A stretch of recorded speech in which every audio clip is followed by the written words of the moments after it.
Hi, everyone. Let me go ahead and explain what I want you to do on this assignment. So, if you've never done a CER, you may be feeling like, oh my gosh, I have no idea what she's talking about. But promise, I'm really just looking to see what you can do. I am asking you to put full effort into this, but it isn't anything that's going to be a major grade. It's kind of letting me know where you're sitting at as far as evaluating data and being able to support your claim that you make from data. So, it's going to help us shape how we're going to go from here. It should be a pretty simple assignment if you just follow the prompts and read all of the directions. So that's what I'm here for. Let's make sure. Okay, so what we're looking at is some seasonal flu data, and I've got two different pieces of data that I'm giving you in hopes that you can find something that is a little simple for you to read. Because really, I'm not here to frustrate you or make things super complicated. So, like I said, I'm just getting to know you, and I want to know where some of your skills are for evaluating data and supporting your conclusions, because we're going to look at a lot of data in this class, and you need to be able to support the conclusions you're coming up with. So, I kind of need to know how much work you've done with this, or see if you're actually pretty good at this, or maybe if we need a little bit of help with this. So I want to remind you, even if you say, I'm not a sciencey person, you have to look at data and support the claims that you come up with data all the time. No matter what field of business you go into or what type of career you do, you're a mechanic, you're looking at data that's being spit out at you from the computers and the dyno machines and tying and so on. If you're in sales, you obviously have sales reports you have to look at. If you're lawyers, you need to look at data all the time. I mean, so it really doesn't matter where you go. I mean, if you're owning a restaurant, you have to look at sales and costs. So, this is it. This is a skill that you will take with you, even if you wanted to do, I'm not a sciencey person. This is still a skill that you will use throughout your life. So, anyway. So I find though that a lot of the times, I'm missing an L. I find a lot of the times that you guys actually know how to do this. It's just it's worded weird or different. So let's kind of see if we can break it down to something that I know that you can understand. So that's the goal, is kind of to see where you are. Again, I am asking that you put some effort into this. Please don't, do as little as possible.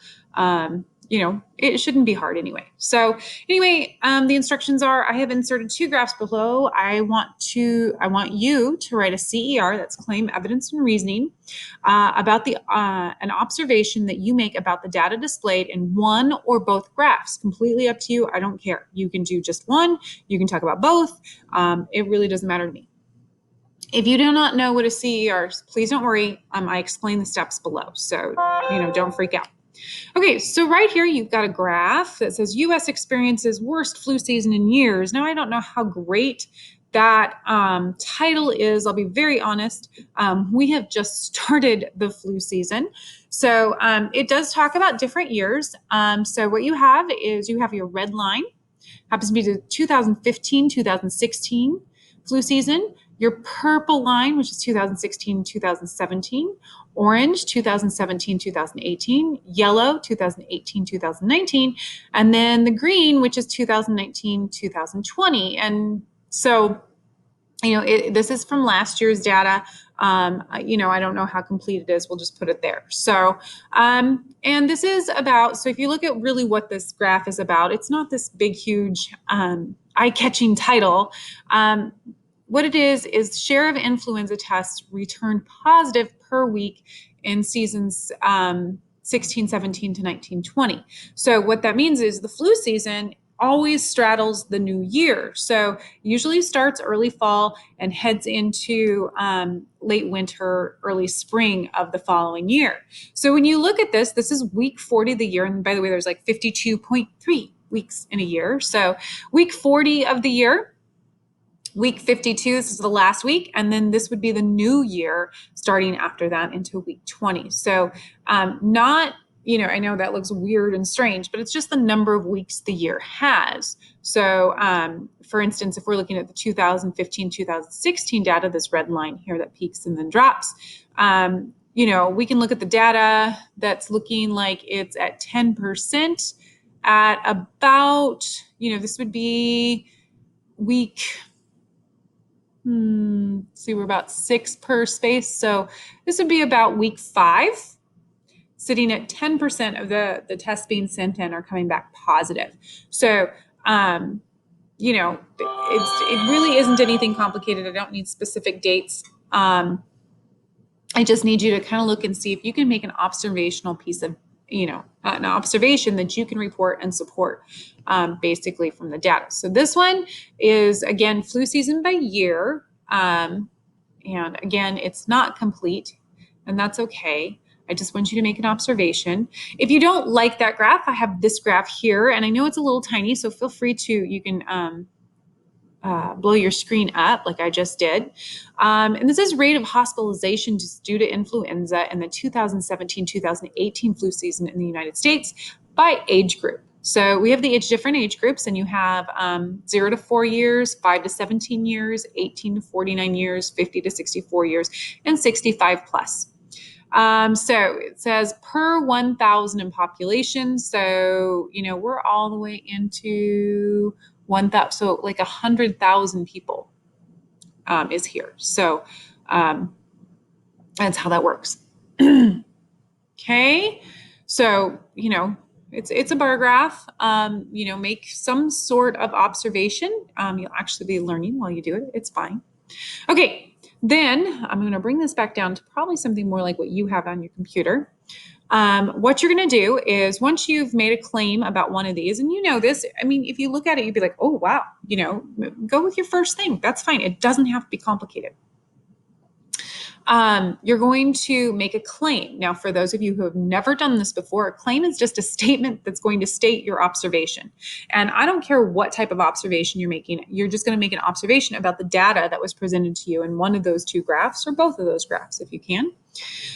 So what observation can you make from one or both of those graphs? And write a statement that tells me what your observation is. That's all it is. There's nothing special here. You don't have to do anything more than that. Nope. We're going to leave it as is. Okay. So it's just one statement. There's no explanation. You don't have to do anything strange. It's just a statement. Okay, well, I observed in the 2017-2018 flu season that da-da-da-da-da-da. That's it. Okay. Evidence. So this is where you kind of have to be like, okay, I made a statement, and this is why, because you were given evidence. So evidence is what data backs up your claim or proves your claim true. This must be relevant and sufficient. So you have to be able to give me the correct data, number one, and you have to give me enough data. Now, I'm not expecting a whole lot. I gave you two graphs, and you're making your own observations. So you just tell me in your own mind what that is. Relevant to tell you, you really want the reader to say, oh yeah, your claim is true. Okay, that's really what you're looking at here, and that's just by presenting data. Then you're going to have reasoning. Okay, use scientific principle or the knowledge that you have about why your evidence or data supports your claim. So what is it that tells you that number was great? Oh, the other thing about evidence, numbers. Numbers are beyond helpful. If you were backing up whatever you say here by numbers, then it's so much easier to be able to support your claim and convince people of the truth than if you're like, hey, the graph shows that older people are hospitalized more by the flu. Okay, well, is that like by 5 more people, or is that by thousands or more people? If you gave me numbers, or if you give a reader numbers, you normally it's easier to sway people to your side. Okay, reasoning is using scientific principle or the knowledge that you have about why your evidence or data supports your claim. In other words, explain how your data proves your point. So you made an observation about one or both of these graphs. You gave me the evidence that told me that. Now tell me why you came up with that claim based on your evidence. So that's basically it. We haven't done any huge scientific principles, so you're not explaining the flu, you're not explaining how people get infected, you're not looking at immune systems. All you're doing is looking at your own knowledge that gave you the claim that you have. So again, let's just go back up. You're going to make a statement. You're going to basically tell me what your claim is.